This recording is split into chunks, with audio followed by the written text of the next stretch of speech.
नमस्कार दोस्तों, आप सभी का स्वागत है आपके अपने चैनल राज एग्ज़ाम अड्डा में। आज की क्लास में हम उत्तराखंड के महत्वपूर्ण करंट अफेयर की क्लास लेकर आए हैं, जो आने वाले एग्ज़ाम के लिए काफ़ी महत्वपूर्ण क्लास होने वाली है।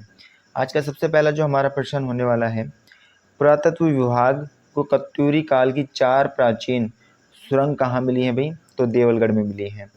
देवलगढ़ में पुरातत्व विभाग को कत्यूरी काल की 4 प्राचीन सुरंग मिली हैं भाई।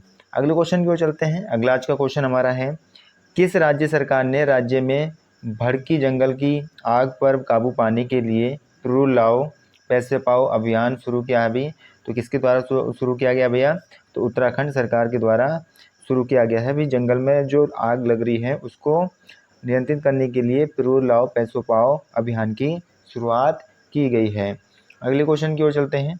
अगला आज का हमारा क्वेश्चन है, प्रदेश में लगातार सूखते जा रहे पेयजल स्रोतों के संरक्षण और उन्हें पुनर्जीवित करने के लिए प्रदेश में जल उत्सव कब मनाया गया? तो 10 से 16 जून के बीच में भैया जल उत्सव मनाया गया। क्यों मनाया गया?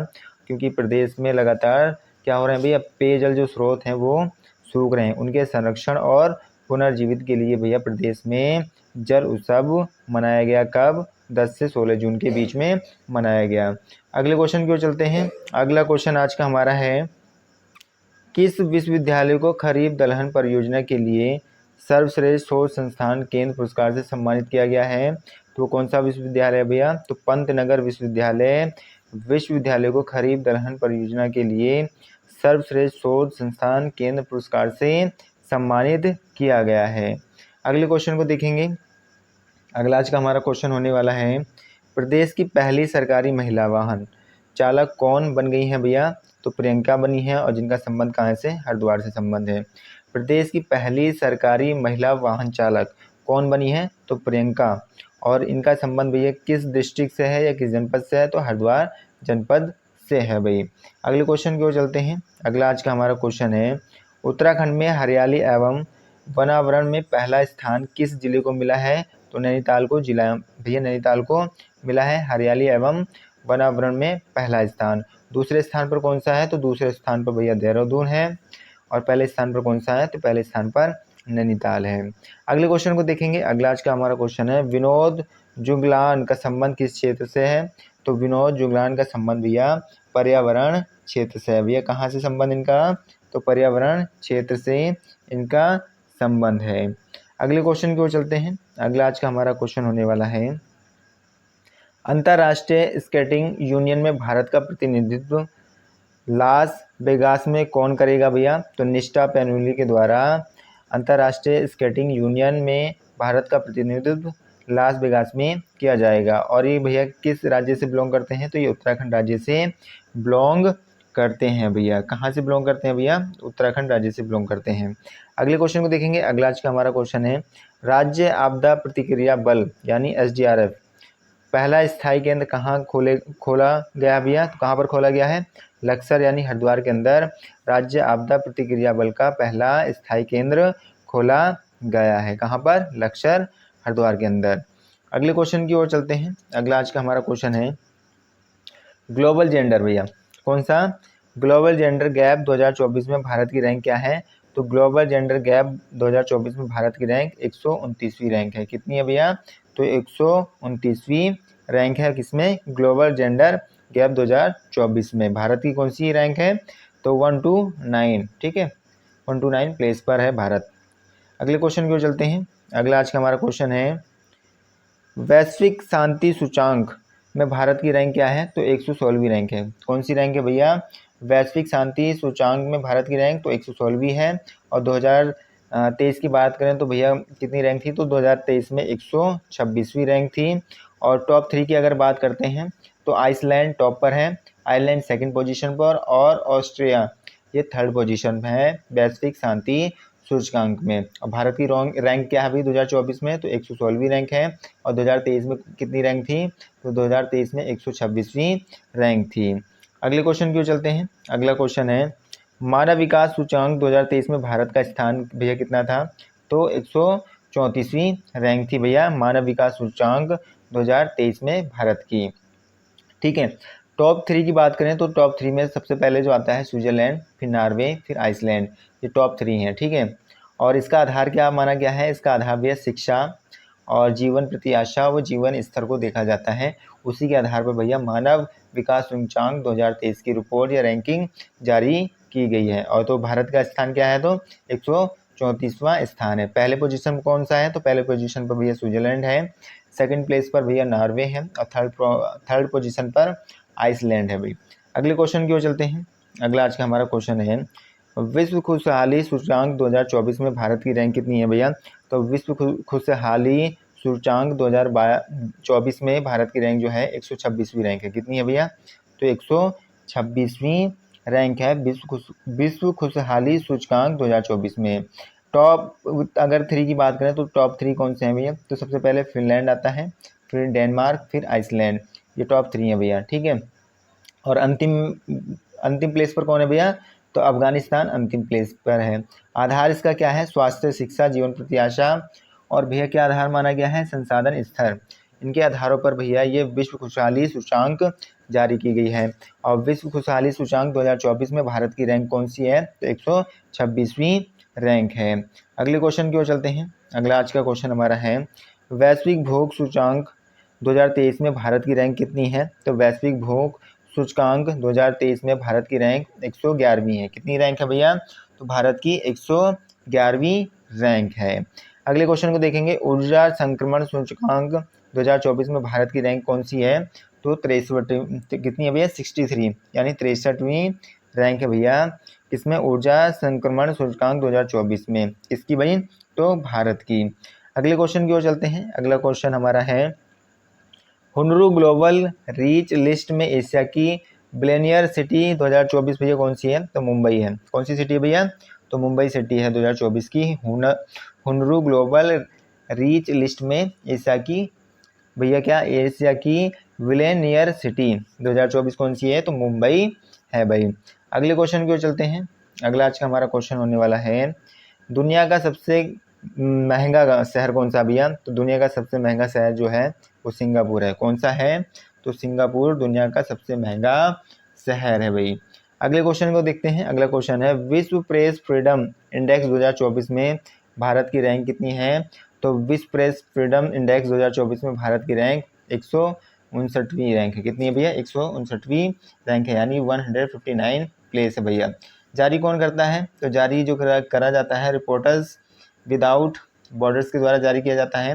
और पहले स्थान पर कौन है? पहले स्थान पर नॉर्वे है, सेकंड पर डेनमार्क और थर्ड पोजीशन पर भैया कौन से हैं? तो स्विट्जरलैंड है। ये टॉप 3 है भाई।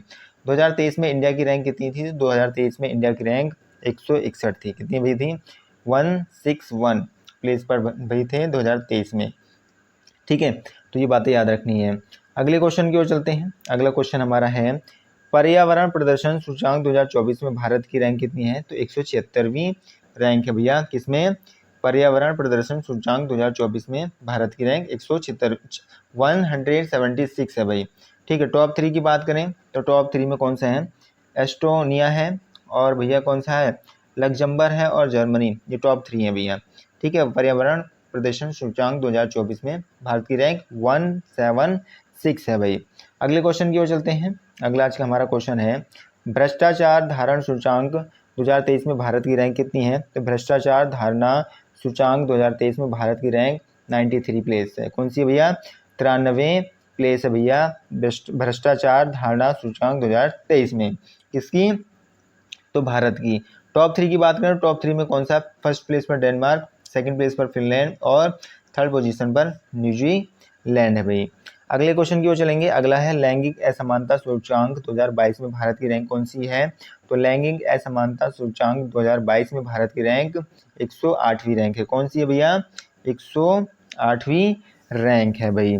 अगले क्वेश्चन को देखते हैं। अगला आज का क्वेश्चन है, विश्व डिजिटल प्रतिस्पर्धा सूचकांक 2024 में भारत की रैंक कौन सी है भैया? तो 44वीं रैंक है, यानी 44 प्लेस है भैया। विश्व डिजिटल प्रतिस्पर्धा सूचकांक 2024 में भारत की रैंक 44वीं रैंक है भाई। अगले क्वेश्चन की ओर चलते हैं। अगला आज का हमारा क्वेश्चन होने वाला है, जलवायु परिवर्तन सूचकांक 2024 में भारत की रैंक कितनी है? तो 7वीं रैंक है। किसमें भैया? जलवायु परिवर्तन सूचकांक 2024 में भारत की रैंक 7वीं रैंक है। अगले क्वेश्चन की बात करते हैं। अगला क्वेश्चन है ग्लोबल पेंशन रैंक 2024 में भैया भारत की रैंक कितनी है? तो 45वीं रैंक है भैया किसमें? ग्लोबल पेंशन रैंक 2024 में भारत की रैंक 45वीं है। अगले क्वेश्चन की ओर चलते हैं। अगला क्वेश्चन हमारा है दुनिया की सबसे प्रदूषित राजधानी 2023-24 में कौन सी है भैया? तो दिल्ली है जो दुनिया की सबसे प्रदूषित राजधानी है। अगले क्वेश्चन की ओर चलते हैं। अगला क्वेश्चन हमारा है FDI हासिल करने में भारत की रैंक कौन सी है भैया? तो FDI हासिल करने में भारत की रैंक 15वीं रैंक है। कौन सी रैंक है भैया? तो 15। आज का क्वेश्चन हमारे होने वाला है 7 फरवरी 2024 को किस चिकित्सा संस्थान द्वारा उत्तराखंड में ड्रोन मेडिकल सेवा भैया आरंभ किया गया है? तो एम्स ऋषिकेश। कहाँ भैया? एम्स ऋषिकेश। ठीक है, एम्स की बात करें तो एम्स को क्या कहते हैं भाई? अखिल भारतीय आयुर्विज्ञान संस्थान, जहाँ पर भाई ड्रोन मेडिकल सेवा शुरू करने वाला ये देश का प्रथम संस्थान भी है। कब भैया? 7 फरवरी 2024 को शुरुआत की गई है। कहाँ से? एम्स ऋषिकेश से इसकी शुरुआत की गई है। अगले क्वेश्चन की ओर चलते हैं। अगला आज का हमारा प्रश्न होने वाला है, अगला प्रश्न हमारा उत्तराखंड के मुख्य सचिव कौन बनाए गए हैं? तो उत्तराखंड के मुख्य सचिव भैया राधा रतूड़ी को बनाया गया है 1 फरवरी 2024 को। कब भैया? 1 फरवरी 2024 को राधा रतूड़ी को उत्तराखंड के मुख्य सचिव के पद पर नियुक्त हुई हैं ये। वह इस पद पर नियुक्त होने वाली पहली महिला IAS अधिकारी हैं। ठीक है, पहली महिला IAS अधिकारी बनी है जो 1 फरवरी 2024 को भैया किसके? उत्तराखंड के मुख्य सचिव बनाए गए हैं। कौन बनाए गए हैं भाई? तो राधा रतूड़ी को बनाया गया है। अगले क्वेश्चन की ओर चलेंगे। अगला क्वेश्चन हमारा है उत्तराखंड राज्य सभा के लिए निर्वाचित कौन हुए हैं भाई? तो उत्तराखंड राज्यसभा के लिए जो निर्वाचित हुए हैं महेंद्र भट्ट। किनको निर्वाचित किया गया भाई? महेंद्र भट्ट को किया गया है। 20 फरवरी 2024 को बीजेपी के प्रदेश अध्यक्ष श्री महेंद्र भट्ट को राज्यसभा के सदस्य के लिए क्या करा गया भाई? निर्वाचित किया गया है। कब निर्वाचित किया गया भाई? तो 20 फरवरी 2024 को निर्वाचित किया गया है। किनको निर्वाचित किया गया है? तो महेंद्र भट्ट को निर्वाचित किया गया है राज्यसभा के लिए। ठीक है, किसके लिए भाई? राज्यसभा के लिए। अगले क्वेश्चन की ओर चलते हैं।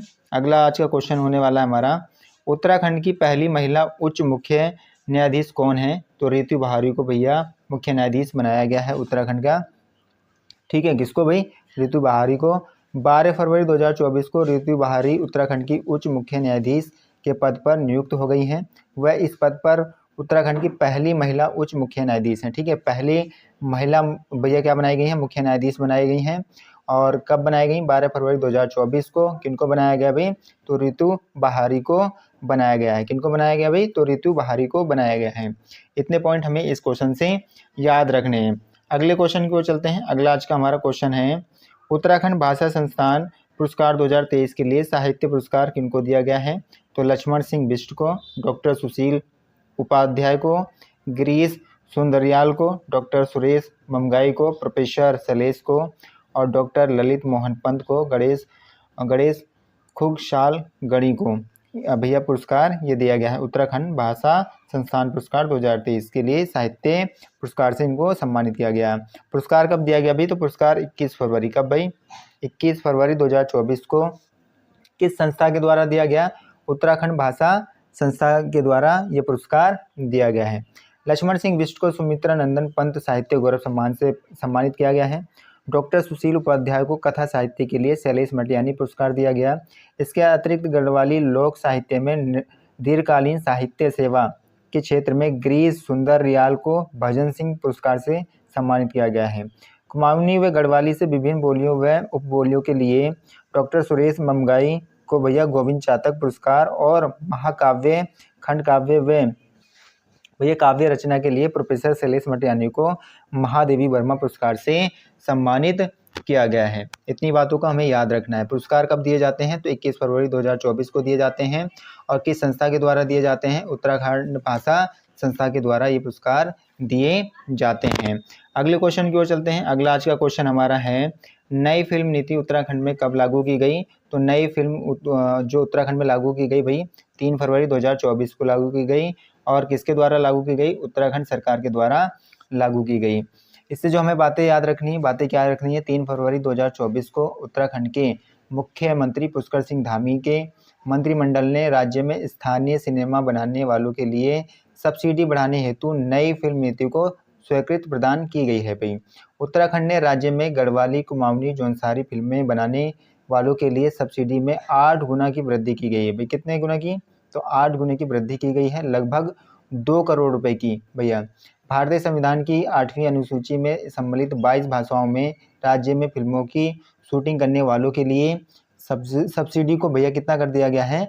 2 गुना कर दिया गया है, लगभग 1.5 करोड़ रुपए कर दिए गए हैं। तो नई फिल्म नीति भैया उत्तराखंड में कब लागू की गई? तो 3 फरवरी 2024 को लागू की गई। और किनके द्वारा लागू किया गया? तो उत्तराखंड सरकार के द्वारा लागू किया गया है। अगले क्वेश्चन की ओर चलते हैं। अगला आज का हमारा क्वेश्चन है, नेशनल स्टॉक एक्सचेंज की गौरव योजना व मुख्यमंत्री उच्च शिक्षा शोध प्रोत्साहन योजना एवं शोध अनुदान वितरण किसके द्वारा किया गया है? तो मुख्यमंत्री पुष्कर सिंह धामी जी के द्वारा किया गया है। ठीक है, और कब किया गया भाई? 3 फरवरी 2024 को। कब भाई? 3 फरवरी 2024 को किया गया है भाई। तो इससे बातें हमें याद रखनी है। उच्च शिक्षा विभाग के लिए अंतर्गत क्षेत्रों एवं युवाओं के लिए कौशल विकास हेतु नेशनल स्टॉक एक्सचेंज की गौरव योजना और मुख्यमंत्री उच्च शिक्षा शोध प्रोत्साहन योजना एवं शोध अनुदान वितरण का शुभारंभ किया गया है। किनके द्वारा? तो मुख्यमंत्री पुष्कर सिंह धामी जी के द्वारा किया गया। और कब किया गया भाई? 3 फरवरी 2024 को किया गया है। अगले क्वेश्चन की ओर चलते हैं। अगला आज का हमारा क्वेश्चन होने वाला है, उत्तराखंड में आजीविका महोत्सव का भैया कहाँ आयोजन किया गया? तो उत्तराखंड में आजीविका महोत्सव का आयोजन अल्मोड़ा में किया गया भाई। कहाँ पर किया गया? तो अल्मोड़ा के अंदर किया गया है। बातें जो याद रखनी है कि 10 फरवरी 2024 को भैया पुष्कर सिंह धामी ने अल्मोड़ा के हवाल बाग में आयोजित आजीविका महोत्सव दीदी भूली हाथ लगा उत्तराखंड हॉल अमृतकाल का उद्घाटन किया गया भाई। ठीक है, तो कब किया गया? 10 फरवरी 2024 को। किनके द्वारा किया गया भाई? तो पुष्कर सिंह धामी के द्वारा। कहाँ पर? अल्मोड़ा के हवाल बाग में। ठीक है, इस उत्सव का आयोजन किया गया है। अगले क्वेश्चन की ओर चलते हैं। अगला आज का क्वेश्चन हमारा, जौनसार बाबर सांस्कृतिक महोत्सव उत्तराखंड में कहाँ मनाया गया है? तो जौनसार बाबर सांस्कृतिक महोत्सव उत्तराखंड में कोलागढ़ देहरादून के अंदर मनाया गया है। कहाँ मनाया गया भाई? तो कोलागढ़ देहरादून के अंदर मनाया गया है। 24 फरवरी 2024 को जौनसार बाबर सेवानिवृत्त कर्मचारी मंडल द्वारा आयोजित 2 दिवसीय जौनसार बाबर सांस्कृतिक महोत्सव अम्बेडकर स्टेडियम में आयोजित किया गया भाई। कब आयोजित किया गया भाई? तो 24 फरवरी। कब भाई? 24 फरवरी 2024 को। कहाँ किया गया भाई? तो कोलागढ़ देहरादून के अंदर इस महोत्सव का आयोजन किया गया है। ठीक है, अगले क्वेश्चन की ओर चलते हैं। अगला आज का हमारा क्वेश्चन होने वाला है, नैनीताल में आयोजित 19वें गवर्नर्स गोल्फ कप टूर्नामेंट का शुभारंभ किसके द्वारा किया गया है? तो गुरमीत सिंह जी के द्वारा किया गया है। किनके द्वारा भैया करा गया है? तो गुरमीत सिंह जी के द्वारा करा गया है। संपूर्ण देश से भैया कितने? 121 गोल्फर। संपूर्ण देश से कितने भाई? 121 गोल्फर प्रतिभाग करेंगे। कितने भाई? 121 गोल्फर क्या करेंगे भाई? प्रतिभाग करेंगे भाई। ठीक है, अगले क्वेश्चन की ओर चलते हैं। अगला क्वेश्चन हमारा है, उत्तराखंड राज्य में Dada Saheb film fair award से किसे सम्मानित किया गया है? तो उत्तराखंड में Dada Saheb film fair award से भैया उर्मी नेगी को सम्मानित किया गया है। किनको सम्मानित किया गया भाई? तो उर्मी नेगी को सम्मानित किया गया है। उर्मी नेगी भैया कहाँ की रहने वाली हैं? तो पौड़ी की रहने वाली हैं। गढ़वाली अभिनेत्री, निर्माता व निर्देशक हैं ये। और इनको जो पुरस्कार दिया गया है सुबेरो घाम 2 के लिए दिया गया है। सुबेरो घाम 2 भैया कैसी फिल्म है ये? तो क्षेत्रीय फिल्म है। कैसी फिल्म है भाई? तो ये क्षेत्रीय फिल्म है। अगले क्वेश्चन की ओर चलते हैं। अगला क्वेश्चन हमारा है, कर्मभूमि फाउंडेशन की ओर से मई 2024 को इस वर्ष भैरव दत्त धूलिया पुरस्कार से किसे सम्मानित किया गया है? तो राजीव लोचन शाह को सम्मानित किया गया है। किनको सम्मानित किया गया भाई? तो राजीव लोचन शाह को सम्मानित किया गया है। शुरुआत इसकी कब की गई भाई? तो 2023 में इस पुरस्कार की शुरुआत की जाती है। और ये किस क्षेत्र में दिया जाता है? तो यह पत्रकारिता के क्षेत्र में दिया जाता है। और पहले इस पुरस्कार को पाने वाले व्यक्ति कौन थे? तो पहले इस पुरस्कार को पाने वाले व्यक्ति जयसिंह रावत थे। कौन थे भाई? जयसिंह रावत को ये पुरस्कार दिया गया है। ठीक है, और मई 2024 में भाई किनको दिया गया है? तो राजीव लोचन शाह को दिया गया है। अगले क्वेश्चन की ओर चलते हैं। अगला क्वेश्चन है, उत्तराखंड की किस संस्था द्वारा हाई कोर्ट में दायर की गई याचिका के आधार पर 21 मई 2024 को पूरे उत्तराखंड में एक साल में राजस्व पुलिस व्यवस्था को समाप्त करने का आदेश दिए गए हैं भैया? किस संस्था के द्वारा? तो समाधान संस्था के द्वारा। किस संस्था के द्वारा? तो समाधान संस्था के द्वारा ये आदेश दिए गए हैं। ठीक है, अगले क्वेश्चन की ओर चलते हैं। अगला आज का हमारा क्वेश्चन होने वाला है 18वीं लोकसभा चुनाव 2024 में उत्तराखंड की लोकसभा सीटों में लगभग कितने प्रतिशत मतदान हुआ है? तो भाई 55.01% भैया क्या हुए हैं? मतदान हुए हैं। 2019 में भैया कितना मतदान हुआ था? 2019 में 61.4% का मतदान हुआ है। और इस बार भैया सबसे ज़्यादा मतदान कहाँ हुए हैं? तो नैनीताल लोकसभा सीट में हुए हैं। और सबसे कम जो मतदान हुआ है अल्मोड़ा लोकसभा सीट में सबसे कम मतदान हमें देखने को मिला है। ठीक है, अगले क्वेश्चन की ओर चलते हैं। अगला क्वेश्चन है भैया जोशीमठ का अब नया नाम क्या होगा भाई? तो जोशीमठ का अब नया नाम जो होगा ज्योतिर्मठ होगा। क्या होगा भाई? ज्योतिर्मठ होगा। ठीक है, अगले क्वेश्चन की ओर चलते हैं। अगला आज का क्वेश्चन है 1 फरवरी 2024 को भारत में हिम तेंदुए की आबादी का आकलन की रिपोर्ट के अनुसार उत्तराखंड में 124 हिम तेंदुओं के साथ संपूर्ण देश में तेंदुओं का कौन सा स्थान बन गया भाई? तो उत्तराखंड कौन से स्थान पर है भाई? तो दूसरे स्थान पर है। पहले स्थान पर कौन सा है? पहले स्थान पर लद्दाख है भाई। कौन सा भाई? लद्दाख है। और लद्दाख में कितने हैं? लगभग 477 तेंदुए लद्दाख के अंदर पाए गए हैं। ठीक है, और रिपोर्ट कब जारी की जाती है भाई? तो 1 फरवरी 2024 को रिपोर्ट जारी की जाती है। उत्तराखंड का स्थान कितना है? तो उत्तराखंड का स्थान दूसरा है। कितने हिम तेंदुए भैया? तो 124 हिम तेंदुए का आंकड़ा जारी किया गया है। अगले क्वेश्चन की ओर चलते हैं। अगला क्वेश्चन हमारा है हाल ही में संस्कृति विभाग देहरादून व पुरातत्व विभाग की टीम द्वारा कत्यूरी शासनकाल की सुरंग कहाँ मिली है? तो कहाँ पर मिली है भैया? तो देवलगढ़ में मिली है। ठीक है, सांस्कृतिक विभाग देहरादून व पुरातत्व विभाग की टीम द्वारा कत्यूरी शासन की जो सुरंग मिली है वो कहाँ मिली है भाई? तो देवलगढ़ के अंदर मिली है। अजय पाल के ही द्वारा देवलगढ़ को राजधानी बनाया गया था। किनके द्वारा भाई? तो अजय पाल ने क्या करा था? देवलगढ़ को राजधानी बनाया था। और राजधानी कब बनाया था भाई? तो 1512 ईस्वी के समथिंग राजधानी अजय पाल ने बनाया था देवलगढ़ को। ठीक है, अगले क्वेश्चन की ओर चलते हैं। अगला आज का हमारा क्वेश्चन होने वाला है उत्तराखंड राज्य में राजकीय शौर्य महोत्सव का आयोजन किसकी स्मृति में मनाया जाता है? तो भैया जो मनाया जाता है भवानी दत्त जोशी की स्मृति में मनाया जाता है उत्तराखंड राज्य में राजकीय शौर्य महोत्सव। ठीक है, तो भवानी दत्त जोशी के स्मृति में मनाया जाता है। ठीक है, भवानी दत्त की बात करें तो ये पहले अशोक चक्र विजेता हैं और जो कि कहाँ के रहने वाले हैं? थराली चमोली के रहने वाले हैं। इस शौर्य महोत्सव का आयोजन भैया कब से कब तक हुआ? तो 6 से 8 जून के बीच में इस महोत्सव का आयोजन किया गया। माननीय मुख्यमंत्री जी के द्वारा इस मेले को राजकीय मेला भी घोषित किया गया है। ठीक है, किनके द्वारा? तो माननीय मुख्यमंत्री पुष्कर सिंह धामी जी के द्वारा इस मेले को भैया राजकीय मेला भी घोषित किया गया है। अगले क्वेश्चन को देखेंगे। अगला आज का हमारा क्वेश्चन होने वाला है हाल ही में उत्तराखंड वन विकास निगम के अध्यक्ष व पूर्व विधायक कैलाश गहलोड़ी का निधन हुआ है। वह किस जिले के विधायक थे? तो वह चंपावत जिले के विधायक थे। कहाँ के विधायक थे भाई? तो चंपावत जिले के विधायक थे, जो मई 2024 में इनका क्या हो गया? निधन हो गया है। ठीक है, यहीं से ही हमारे माननीय मुख्यमंत्री जी ने क्या करा था भाई? उपचुनाव जीता था। ठीक है, और जो ये विधायक जिनका निधन हुआ है इन्होंने क्या करा था? अपने सीट से पुष्कर सिंह धामी जी को भैया क्या करा था? चुनाव लड़ाया था। ठीक है, अगले क्वेश्चन की ओर चलते हैं। अगला आज का हमारा क्वेश्चन है गुणवत्ता युक्त चिकित्सा सुविधा और सुरक्षा प्रदान करने हेतु उत्तराखंड के किस एकमात्र अस्पताल को national accreditation board for hospital का दर्जा दिया गया है? तो किस अस्पताल को दिया गया भाई? डॉक्टर सुशीला तिवारी हॉस्पिटल को दिया गया है। किसको दिया गया भाई? तो डॉक्टर सुशीला तिवारी हॉस्पिटल को दिया गया है। और ये हॉस्पिटल कहाँ पर भाई? तो हल्द्वानी के अंदर है भाई। ठीक है, अगले क्वेश्चन की ओर चलते हैं। अगला आज का हमारा क्वेश्चन होने वाला है उत्तराखंड में स्थानीय उत्पादों को बढ़ावा देने व उनके उत्पादों की अच्छी बिक्री को बढ़ावा देने के लिए कौन सी योजना चलाई गई है? तो मुख्यमंत्री सशक्त बहना उत्सव योजना चलाई गई है। कौन सी योजना चलाई गई है भाई? मुख्यमंत्री सशक्त बहना उत्सव योजना चलाई गई है। किस लिए चलाई गई है भाई? तो उत्तराखंड में स्थानीय उत्पादों को बढ़ावा देने व उनके उत्पादों की अच्छी बिक्री को बढ़ावा देने के लिए भैया इस योजना की शुरुआत भैया गवर्नमेंट के द्वारा की जाती है। अगले क्वेश्चन की ओर चलते हैं। अगला आज का हमारा क्वेश्चन होने वाला है, उत्तर भारत का पहला अलौकिक मंदिर उत्तराखंड का कौन सा है भाई? तो कौन सा मंदिर है?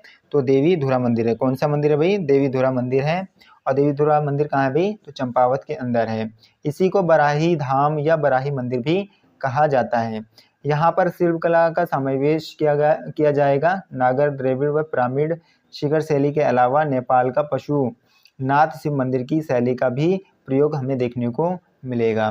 पत्थर का युद्ध यहीं पर होता है देवी धुरा मंदिर में। और कब होता है भाई? रक्षाबंधन के अवसर पर हमें ये युद्ध देखने को मिलता है। श्री बराही शक्तिपीठ समिति के द्वारा यह घोषणा की गई है। इसके अध्यक्ष कौन है भैया? हीरा बल्लभ जोशी भैया श्री बराही शक्तिपीठ समिति के कौन है भाई? तो अध्यक्ष हैं। ठीक है, अगले क्वेश्चन की ओर चलते हैं।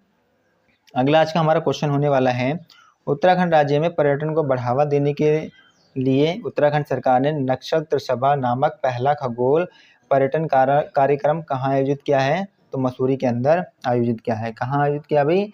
तो मसूरी के अंदर आयोजित किया है। भारत का पहला ये खगोलीय कार्यक्रम भी होगा भाई। ठीक है, तो उत्तराखंड राज्य में पर्यटन को बढ़ावा देने के लिए उत्तराखंड सरकार ने नक्षत्र सभा नामक पहला खगोल पर्यटन जो की शुरुआत कहाँ से की है? मसूरी से। और साथ ही साथ ये भारत का पहला खगोलीय कार्यक्रम भी होगा भाई।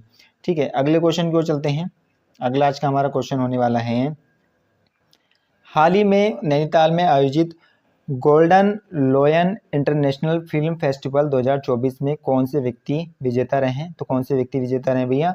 संजय वी तिवारी विजेता रहे हैं। कौन रहे भैया? संजय वी तिवारी विजेता रहे हैं। ये शॉर्ट फिल्म है, बादशाह का खात्मा के लिए इनको ये पुरस्कार दिया गया अभी। ठीक है, और इस समिति के द्वारा विश्व की बेस्ट फिल्मों को चुनकर यह पुरस्कार भैया दिया जाता है। ठीक है, और नैनीताल में आयोजित गोल्डन लोयन इंटरनेशनल फिल्म फेस्टिवल 2024 में भैया जिनको विजेता बनाया गया है वो कौन है? संजय वी तिवारी हैं भाई। अगले क्वेश्चन की ओर चलते हैं। उत्तराखंड में हिमालय कल्चर सेंटर का आयोजन कहाँ किया जा रहा है? ठीक है, कौन सा हिमालय कल्चर सेंटर का आयोजन कहाँ पर किया जा रहा है भाई? तो देहरादून के अंदर किया जा रहा है। इससे जो हमें बातें याद रखनी है वो बातें ये क्या याद रखनी है, इसका आयोजन भैया कब से कब तक? 8 से 10 मार्च तक इसका आयोजन किया जा रहा है। और इसका उद्देश्य क्या है? अधिवेशन का उद्देश्य उत्तराखंड में फिजियोथेरेपी चिकित्सा पद्धति को बढ़ावा देना है और साथ ही शोध कार्यों में प्रोत्साहन देना है। अधिवेशन का उद्घाटन उत्तराखंड के राज्यपाल जनरल गुरमीत सिंह, ठीक है, गुरमीत सिंह के द्वारा किया गया। और ये जो 61वां वार्षिक अधिवेशन है, कौन से नंबर का अधिवेशन है ये? तो 61वां है, 61 अधिवेशन है और जो कि फिजियोथेरेपी चिकित्सा पर आधारित है। ठीक है, तो कहाँ पर इसका आयोजन किया जा रहा है हिमालय कल्चर सेंटर का? तो देहरादून में आयोजन किया जा रहा है। कब से कब तक? 8 से 10 मार्च के बीच तक। इतने पॉइंट हमें पहले क्वेश्चन से याद रखने हैं। अगले क्वेश्चन की ओर चलते हैं। अगला आज का क्वेश्चन है, जनरल बिपिन रावत की मूर्ति और पार्क का उद्घाटन हाल ही में कहाँ किया गया है? तो कहाँ पर किया जा रहा है इनकी मूर्ति और पार्क का उद्घाटन? तो पौड़ी में किया जा रहा है। कहाँ किया जा रहा है भाई? पौड़ी के अंदर किया जा रहा है। बातें क्या याद रखनी है इस प्रश्न से? उत्तराखंड के पौड़ी जिले के तल्ला बनास गांव में देश के प्रथम CDS स्वर्गीय जनरल बिपिन रावत की मूर्ति एवं 80 फीट, ठीक है, 80 फीट ऊंचा क्या भी तिरंगा, 80 फीट तिरंगा झंडा एवं पार्क का उद्घाटन किया गया है। जनरल बिपिन रावत की मूर्ति एवं पार्क का उद्घाटन रक्षा एवं पर्यटन राज्य मंत्री कौन भाई? अजय भट्ट। कौन भाई? अजय भट्ट, ठीक है, एवं जनरल बिपिन रावत की बेटी तारणी रावत ने किया। इस इको पार्क को बद्रीनाथ, केदारनाथ, गंगोत्री और यमुनोत्री 4 धाम की थीम पर बनाया गया है। ठीक है, कौन कौन से भैया? तो बद्रीनाथ, केदारनाथ, गंगोत्री और यमुनोत्री 4 धाम की थीम पर ये पार्क बनाया गया है। ठीक है, तो इतने फैक्ट हमें याद रखने हैं। ठीक है, अगले प्रश्न की ओर चलते हैं। अगला आज का प्रश्न हमारा है, यूथ बॉक्सिंग विश्व कप में स्वर्ण पदक निम्न में से किसने हासिल किया था? ठीक है, तो किसने हासिल किया था भाई? ब्रजेश टमटा। और किसने भाई? निकिता चंद ने। इन्होंने क्या करा था भाई? यूथ बॉक्सिंग विश्व कप में स्वर्ण पदक जीता था। ठीक है, आयोजन की बात करें तो आयोजन इसका कहाँ हुआ था? मोंटेनेग्रो की राजधानी बुडवा में इसका आयोजन हुआ था।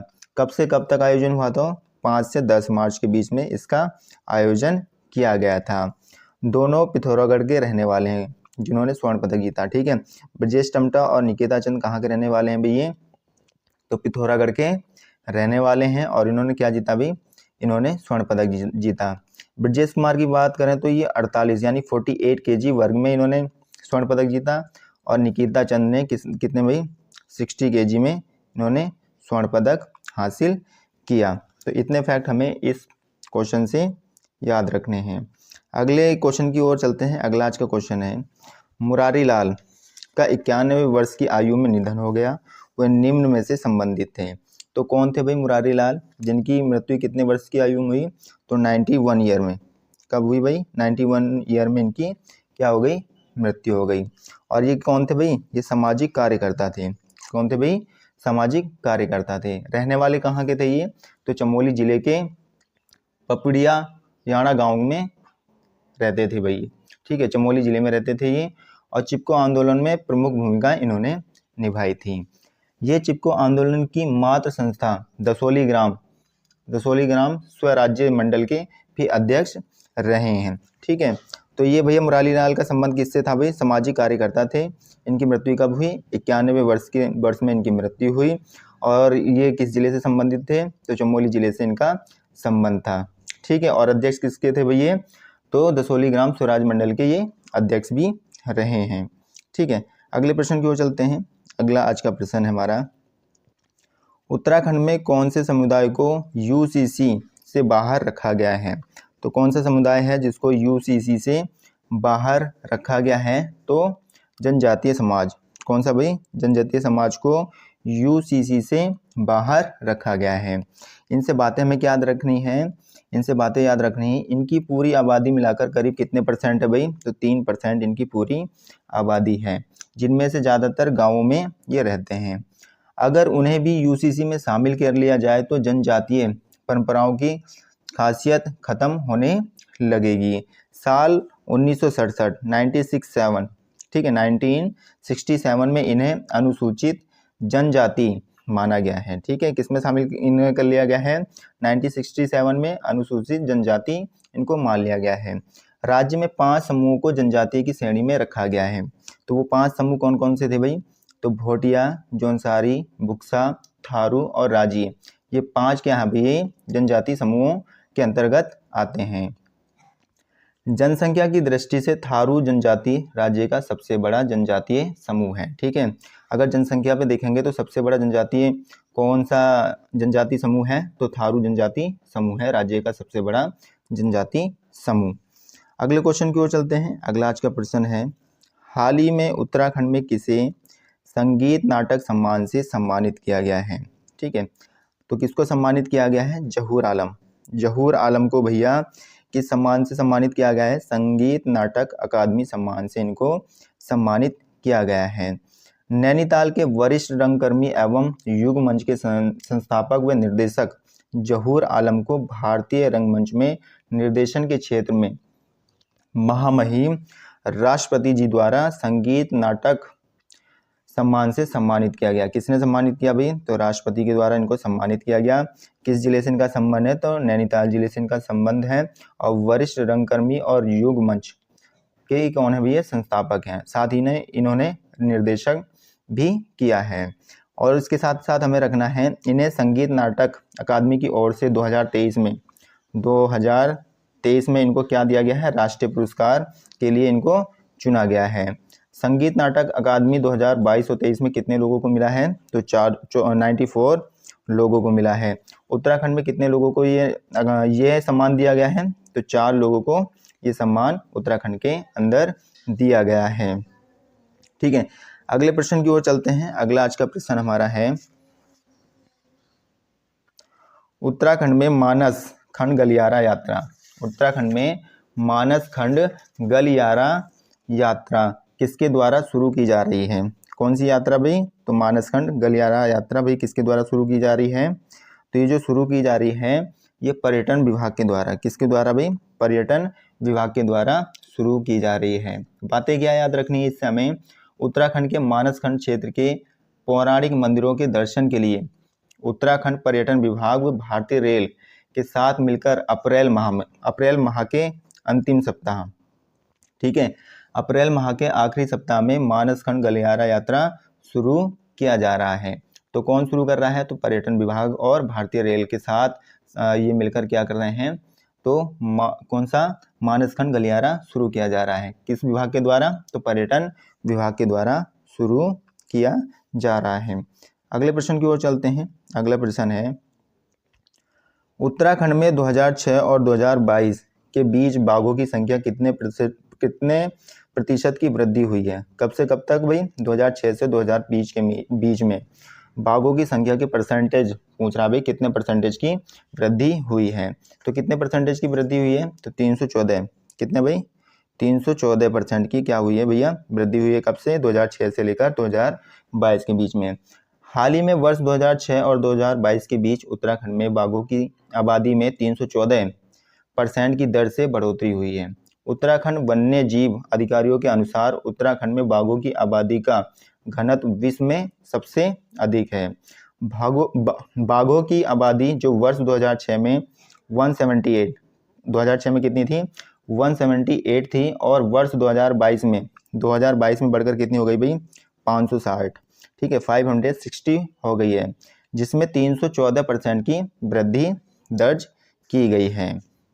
ठीक है, 2006 में 178 थी और 2022 में कितनी हो गई भाई? 560 हो गई है बाघों की संख्या। अगर परसेंटेज में पूछेगा तो 314% की क्या हुई है भैया? वृद्धि हुई है। अगले क्वेश्चन की ओर चलेंगे। अगला आज का प्रश्न है हमारा, हिंदी साहित्य भारती संस्था का 3 दिवसीय वैचारिक आयोजन दिल्ली में आयोजित किया जा रहा है। इस कार्यक्रम में उत्तराखंड का प्रतिनिधित्व किसके द्वारा किया जा रहा है? ठीक है, इसका आयोजन कहाँ हो रहा है भाई? हिंदी साहित्य भारती संस्था का तो दिल्ली में आयोजित किया जा रहा है। और उत्तराखंड से कौन इसका प्रतिनिधित्व कर रहे हैं? तो मंजू पांडे। कौन कर रहे हैं भाई? मंजू पांडे इसका प्रतिनिधित्व कर रहे हैं। ठीक है, इसका आयोजन दिल्ली हंसराज कॉलेज के सभागार में किया जाएगा, जिसमें डॉक्टर मंजू पांडे उदिता शामिल होकर उत्तराखंड का प्रतिनिधित्व कर रही हैं। इन्हें उत्तराखंड राज्य के सर्वोच्च सम्मान तीलू रतौली 2023 में कौन से सम्मान से इनको सम्मानित किया गया भाई? तीलू रतौली सम्मान से इनको सम्मानित किया गया। शिक्षा के क्षेत्र का सर्वोच्च सम्मान शैलेश मटियानी कब दिया गया भाई? शैलेश मटियानी पुरस्कार तो 2011 में इनको शैलेश मटियानी पुरस्कार से भी सम्मानित किया जा चुका है। तो ये याद रखने हमें भाई, हिंदी साहित्य भारती संस्था का भैया आयोजन कहाँ किया जा रहा है? दिल्ली में किया जा रहा है। और उत्तराखंड से कौन इसका प्रतिनिधित्व करेंगे? तो डॉक्टर मंजू पांडे करेंगे। और भैया 2023 में इनको कौन सा पुरस्कार दिया गया था? तो 2023 में इनको जो पुरस्कार दिया गया था तीलू रतौली पुरस्कार दिया गया था। और एजुकेशन के क्षेत्र में 2011 में शैलेश मटियानी पुरस्कार से इनको सम्मानित किया गया था। अगले क्वेश्चन की ओर चलेंगे। अगला आज का क्वेश्चन है, मोनाल वेलफेयर सोसाइटी की ओर से उत्तराखंड गौरव सम्मान, कौन सा भाई? उत्तराखंड गौरव सम्मान से किसे सम्मानित किया जा रहा है? तो किनको सम्मानित किया जा रहा है? प्रोफेसर इला शाह को सम्मानित किया जा रहा है। अल्मोड़ा के राजशास्त्र, कौन सा भाई? समाजशास्त्र, अल्मोड़ा के समाजशास्त्र विभाग की विभागाध्यक्ष प्रोफेसर इला शाह को मोनाल वेलफेयर सोसाइटी की ओर से उत्तराखंड गौरव सम्मान से सम्मानित किया जा रहा है। ठीक है, रुद्रपुर में आयोजित कार्यक्रम में उन्हें यह सम्मान प्रदान किया जाएगा। ठीक है, आयोजन कहाँ किया जा रहा है भाई? रुद्रपुर के अंदर। और इस पुरस्कार से कहाँ सम्मानित किया जाएगा? तो रुद्रपुर के अंदर किया जाएगा। कहाँ के भैया? समाजशास्त्र विभाग के विभागाध्यक्ष हैं तो अल्मोड़ा के हैं। ठीक है, मोनाल वेलफेयर सोसाइटी द्वारा उत्तराखंड ही नहीं पूरे देश में शिक्षा, कला, समाज व संस्कृति के क्षेत्र में उत्कृष्ट कार्य करने व प्रोत्साहन में योगदान देने के लिए यह सम्मान दिया जाता है। इस बार उत्तराखंड में विभिन्न क्षेत्रों में कार्य कर रही 40 महिलाओं को यह सम्मान दिया गया है। कितनी महिलाओं को सम्मान दिया गया भाई? 40 महिलाओं को सम्मान ये दिया गया है। ठीक है, तो मोनाल वेलफेयर सोसाइटी की ओर से उत्तराखंड गौरव सम्मान से किसे सम्मानित किया गया है? इला शाह को सम्मानित किया गया है। अगले प्रश्न की ओर चलते हैं। अगला हमारा प्रश्न है, हाउस ऑफ हिमालयाज की ई कॉमर्स पोर्टल को किसके द्वारा लॉन्च किया गया है? तो किसके द्वारा लॉन्च किया गया है? सीएम पुष्कर सिंह धामी जी के द्वारा यह पोर्टल चलाया गया है। ठीक है, वैश्विक निवेश सम्मेलन के दौरान प्रधानमंत्री नरेंद्र मोदी ने हाउस ऑफ हिमालयाज ब्रांड को लॉन्च किया था। यह उत्तराखंड में स्थानीय उत्पादों का एक ब्रांड है। ठीक है, तो हाउस ऑफ हिमालयाज का भैया संबंध किससे है? तो स्थानीय उत्पादों का एक ब्रांड है ये। ठीक है, अगले क्वेश्चन की ओर चलते हैं। अगला आज का क्वेश्चन हमारा है, हाल ही में मिस्टर उत्तराखंड व मिस्टर कुमायूं का खिताब किसने जीता है? ठीक है, हाल ही में मिस्टर उत्तराखंड व मिस्टर कुमायूं का खिताब किसने जीता है? तो ये जो जीता है नितिन राठौर के द्वारा ये पुरस्कार जीता गया है। इसका आयोजन कहाँ किया गया? तो इसका आयोजन जो किया गया भाई हल्द्वानी में। कहाँ किया गया इसका आयोजन? तो हल्द्वानी के अंदर किया गया। यह मिस्टर कुमायूं दूसरी बार बनने जा रहे हैं। ठीक है, नितिन राठौर जो हैं मिस्टर कुमायूं दूसरी बार बनने जा रहे हैं। इससे पहले 2018 कब भाई? 2018 व 19 में। कब? 2018 व 19 में प्रदर्शन के आधार पर इनका चयन भैया लुधियाना में 16 और 17 मार्च, कब से भैया? 16 और 17 मार्च को आयोजित राष्ट्रीय बॉडी बिल्डिंग प्रतियोगिता के लिए इनको चुना गया है भाई। ठीक है, तो ये मिस्टर कुमायूं भैया दूसरी बार बने हैं। और हाल ही में मिस्टर उत्तराखंड में मिस्टर कुमायूं का खिताब किसने जीता है? तो नितिन राठौर के द्वारा ये खिताब जीता गया है। अगला आज का हमारा क्वेश्चन है, सुंदरलाल बहुगुणा जी की स्मृति में दिया जाने वाला हिमालय प्रहरी पुरस्कार 2024 से किसे सम्मानित किया गया है? तो स्वर्गीय कुंवर प्रसून व मंगश्री देवी को सम्मानित किया गया है। स्वर्गीय कुंवर प्रसून की बात करते हैं तो ये इन्होंने भैया समाज के उद्धार के लिए कार्य किए हैं। और जो मंगश्री देवी हैं ये समाज सेविका के रूप में कार्य करती हैं। मंगश्री देवी जो हैं ये समाज सेविका के रूप में भैया कार्य करती हैं। ठीक है, तो 2 व्यक्तियों को भैया इस पुरस्कार से सम्मानित किया गया है। 2 व्यक्ति कौन है? स्वर्गीय कुंवर प्रसून हैं और मंगश्री देवी जी हैं। ठीक है, तो आशा करूंगा आप सभी को आज की क्लास अच्छी लगी होगी। अगर आपको क्लास अच्छी लगी है लाइक शेयर एंड सब्सक्राइब करना ना भूलें। और आने वाले एग्ज़ाम के लिए काफ़ी महत्वपूर्ण प्रश्न होने वाले हैं और एक्स्ट्रा फैक्ट के साथ हमने आज की क्लास को देखा है। और थैंक यू।